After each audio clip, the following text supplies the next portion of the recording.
Okay, for those of you who've had a distal bicep tendon reconstruction surgery, here's a live example of the rehab. We've got Ross here who is at 14 weeks post-op.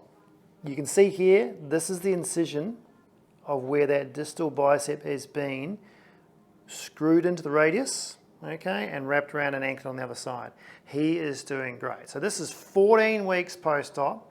His bicep tone is coming back, and we're going to go through the exercises he's advanced to, because he started doing his rehab at week 11. Okay, he's done 3 weeks of that, doing isometrics and eccentrics.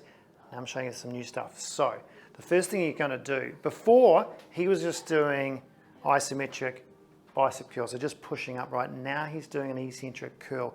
Now this is a closed chain curl, so it's a little bit different to just doing bicep curls. A little bit different in fact that when he comes forward a little bit, he's going to load back with one. So the crucial thing about this is he's trying to do elbow eccentric bicep curls. So if you look at that, he's actually trying to get his elbow to come up, all right? Then he grabs on with his left hand and pulls back. Now the thing about this is it's slightly different to say just a row, okay, or reversing from a row, because we're trying to involve more the elbow than the shoulder, all right? But he's only allowed to, at this stage, for the next 3 weeks, he's only allowed to do this eccentrically. He's just trying to train the tendon to hold and lengthen as he goes into elbow extension, which he can totally do. And this is all graded on how far he steps in. If he steps further away, it's going to be less load. If he steps in more, it's going to be more load. So he's going to have to work that out over the next 3 weeks of how much load he puts through that by positioning his feet better. But this is a very important exercise to do, not just do bicep curls, but to get this eccentric loading component for the tendon, because that's the most vulnerable part. He is 14 weeks, so it's into the bone, and we just do strengthening, but we don't lose sight of the eccentric phase. So that's a really good one for him to work on. So on that theme, he's also allowed to do eccentric rows. Now, the best thing to do with that is a TRX because of the angle. So now he can grade how much load he has by stepping forward again. But this one is involving the whole shoulder. So what he wants to do now is keep his shoulder blade retracted as he goes and does his eccentric row. He has his left arm at the ready with this strap in case he needs to grab it. But at the end, he then needs to pull himself up with two. So he's doing the same sort of thing. Eccentric load for the right, concentric help with the left on the way up. Now you'll notice with this one, what he does is he keeps his shoulder retracted on the way down, all the way until his elbow is mostly ended. So he does all the work here.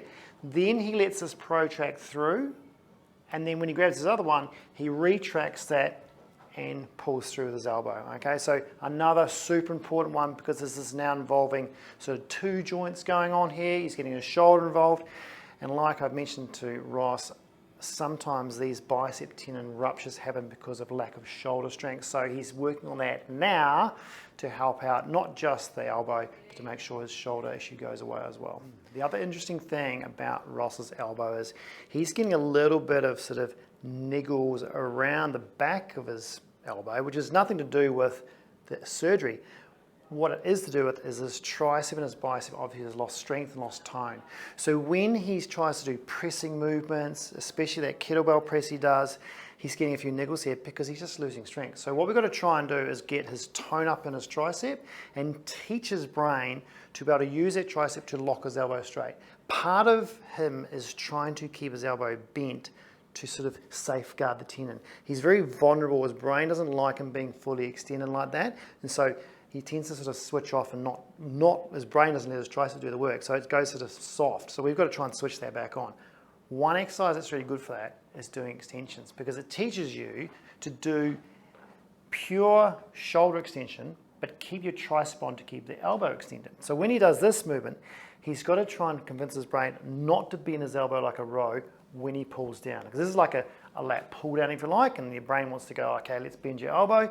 He's got to say, no, I want to use my tricep to lock my elbow straight. And so he's getting all sort of like posterior chain, if you like, deltoid and triceps when he extends his elbow.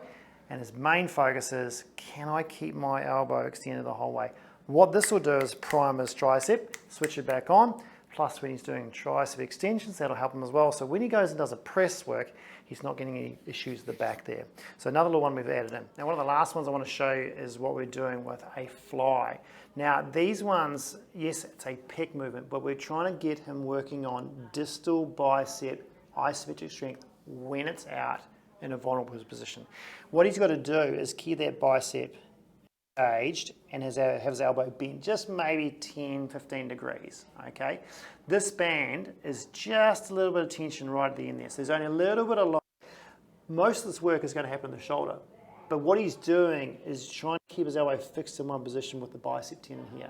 When he goes into a fly, what happens is he shortens up obviously all the tissues as he goes further, and the tension gets more. Okay. Now this is much better to do this with a band than a dumbbell, because the dumbbell, if you had a dumbbell in this hand, there's no gravity load here. Okay, it's almost like nothing there. As he comes out, what happens is the band gets less and less and less and less as he goes outwards. All right. Whereas if you had a dumbbell, the weight's getting more and more and more with gravity. We don't want that. We don't want more load when he's more vulnerable. Okay, when that tendon is in a lengthened position, we want less load. So this is a really easy way for him to build up some isometric strength here in a functional fly position, which he's going to go back doing anyway, which will also help him with his press movement and his pec development. So a really important one to add in. So those are my 4 for him. Of course, he's got a whole lot of other stuff he's doing, and hopefully in about 3 or 4 weeks, he's going to be a lot better and then progress further into his program.